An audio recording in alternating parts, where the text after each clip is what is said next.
বিসমিল্লাহির রহমানির রহিম। আসসালামু আলাইকুম।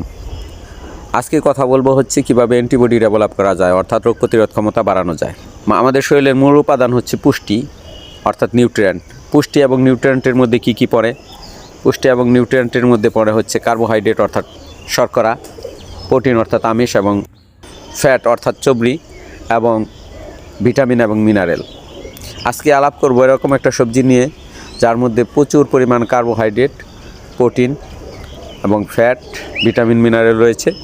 এরকম একটা সবজির নাম হচ্ছে টমেটো। টমেটোতে রয়েছে প্রতি 100 গ্রাম টমেটোর মধ্যে রয়েছে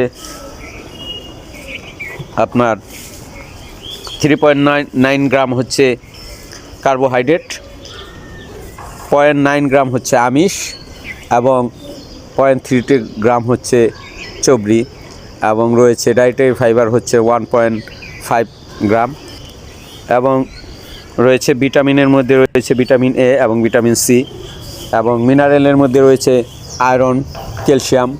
ভিটামিনের কাজ কি? ভিটামিনের কাজ হচ্ছে মূলত শরীরবৃত্তীয় বিভিন্ন কেমিক্যাল রিঅ্যাকশনে সহায়তা করা, এবং রোগ প্রতিরোধ ক্ষমতা বাড়ানো, এবং আমাদের শরীরে ভিটামিন এর অভাবে বিভিন্ন রোগ হয়ে থাকে। তার মধ্যে একটা প্রধান রোগ হচ্ছে রাতকানা রোগ। ভিটামিন এর অভাবে রাতকানা রোগ হয়ে থাকে। এই রাতকানা রোগকে প্রতিরোধ করে ভিটামিন এ।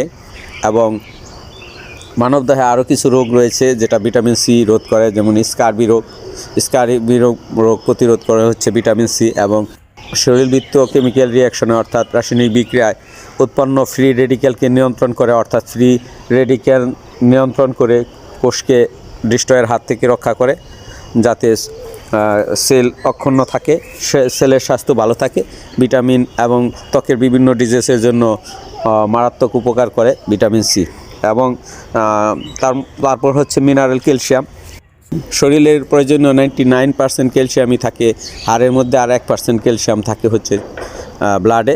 এবং আমাদের অ্যাডাল্ট অবস্থায় আমাদের শরীরে প্রয়োজনীয় ক্যালসিয়ামের পরিমাণ হচ্ছে 1000 মিলিগ্রাম থেকে 1000 মিলিগ্রাম হইতে 1200 মিলিগ্রাম।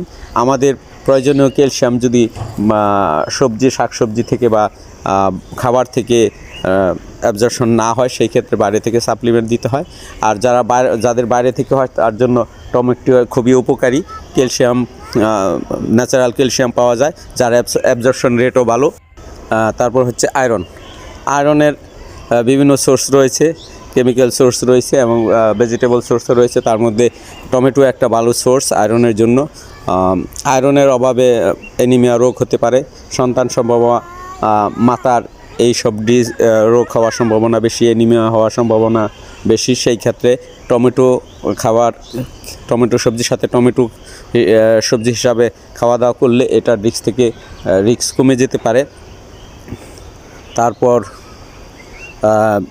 এবং টমেটোর যে ডায়েটারি ফাইবার, এটা খুবই ভালো একটা ফাইবার। যাদের কষা ডিজিজ রয়েছে, কষা রোগ রয়েছে, তাদের যদি টমেটো বেশি বেশি খায়, সেই ক্ষেত্রে কনস্টিপেশনের দূর হয়ে যাওয়ার সম্ভাবনা বেশি। কারণ হচ্ছে এই ডায়েটারি ফাইবারটা সহজে হজম হয় না, এবং বয়েল মুভমেন্ট খুব ভালো হয়, এবং প্রতিদিনই মোটামুটি পেট পরিষ্কার হয়ে যায়। টমেটো যারা খায় নিয়মিত তাদের পেট পরিষ্কার হয়ে যায়, কষা থাকার সম্ভাবনা কমে যায়। কারণ হচ্ছে তো ডায়েটারি ফাইবার খুব উপকারী। এই ডায়েটারি ফাইবারের কারণে কনস্টিপেশন থাকে না। নেক্সট দিন আমরা আরেকটি গুরুত্বপূর্ণ সবজি নিয়ে কথা বলবো। আজকের মতো এখানেই থাক, পরবর্তীতে দেখা হবে আরেকটি সবজির কথা নিয়ে। আল্লাহ হাফেজ।